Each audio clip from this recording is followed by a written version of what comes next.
Le Grand Matin Sud Radio, 7h-9h, Jean-Jacques Bourdin. Il est 7h40 et vous êtes sur Sud Radio.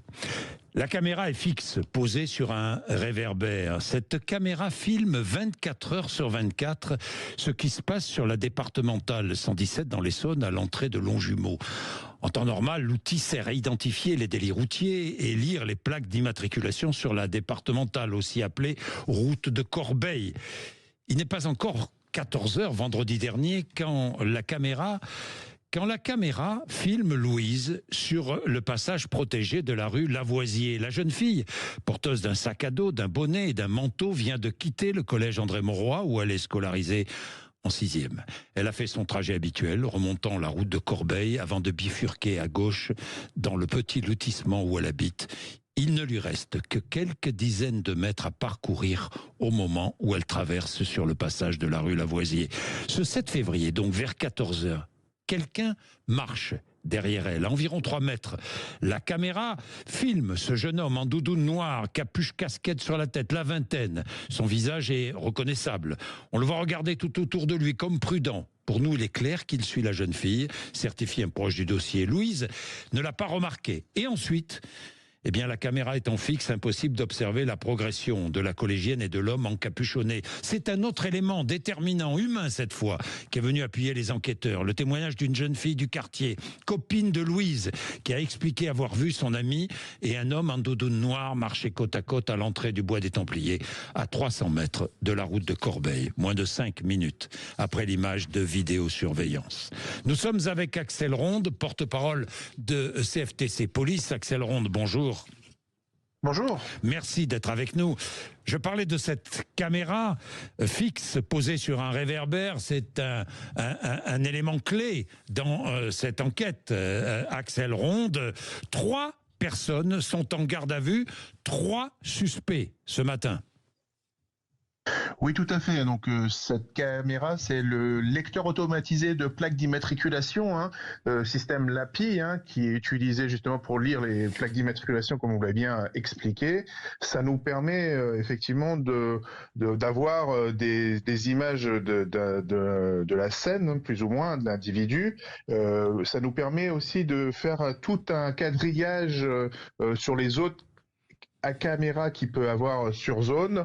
Oui. Après, le témoignage des personnes est toujours primordial. Et vous savez, face à la douleur terrible vécue par la famille de Louise, l'ensemble de la police nationale a mobilisé toutes les forces d'enquête et de recherche pour résoudre au plus vite ce terrible crime odieux. Évidemment. Alors 3 suspects, un homme de 23 ans, un autre homme de 23 ans et sa mère. Expliquez-nous. Oui, alors vous savez, alors ce sont des fruits de travail d'enquêteur. Alors je peux pas vous donner tous les éléments parce que vous savez très bien que c'est classé par rapport au secret de l'enquête. Mais bon, peut-être que l'interpellation de la deuxième personne est le fruit du travail d'enquêteur classique, grâce peut-être à des auditions de ces 2 personnes qui ont été précédemment interpellées. Alors oui, d'abord interpellation d'un homme de 23 ans, errant, un homme un peu presque SDF, et de sa mère. Ils sont originaires de Seine-Maritime. Ils habitent en Seine-Maritime, je crois.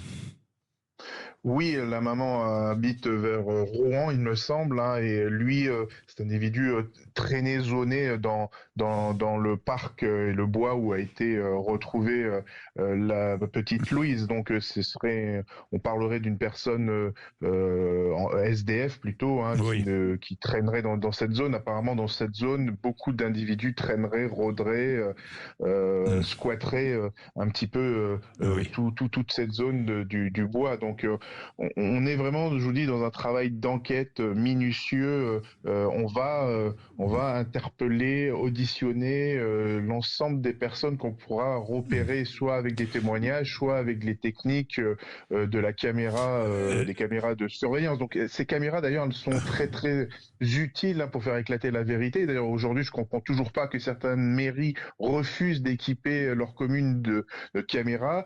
Et aussi, on espère que les caméras augmentée avec de l'intelligence artificielle pour être pro-réactive sera autorisée dans notre pays, puisqu'une expérimentation va finir le 31 mars. On ne sait pas si ça va être pérennisé ou pas, parce que certaines personnes pensent que ça irait à l'encontre des libertés publiques. Vous voyez que on est dans une situation où il faudrait avoir ces caméras pro-réactives qui pourraient nous donner des informations en temps réel pour l'opérateur en disant il y a un comportement suspect sur cette zone et ça permettrait de dépêcher des patrouilles de police. Oui, ça permettrait d'assurer une sécurité. Hein. C'est indispensable, en plus indispensable, l'éternel débat entre la liberté d'expression et la sécurité.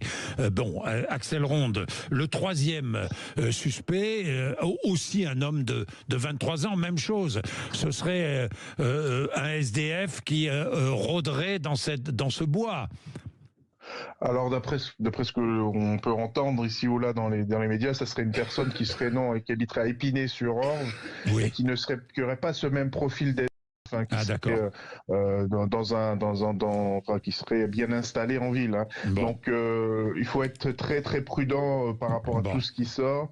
C'est vrai que le travail des enquêteurs, on aime bien travailler, on va vous dire, dans le calme et pas révéler l'ensemble des faits que nous pouvons avoir pour être plus serein, pour que les enquêteurs soient plus sereins et qu'on puisse faire éclater au plus vite la vérité, parce qu'on le doit à la famille de Louise, bien évidemment. C'est notre priorité absolue pour nous, parce que un terrible crime comme ça, pour nous, c'est très très marquant. Vous savez, dans la vie d'un policier, c'est l'horreur absolue, la découverte d'un cadavre d'une petite fille, ou d'un petit garçon, bien évidemment, d'un enfant. C'est vraiment ça qui, pour nous, nous anime encore plus, et on veut vraiment interpeller ces individus. Bien, merci beaucoup. Merci Axel Ronde. Ce sont les policiers de Versailles, division de la criminalité organisée, qui enquêtent sur la mort de Louise. Il est 7h47.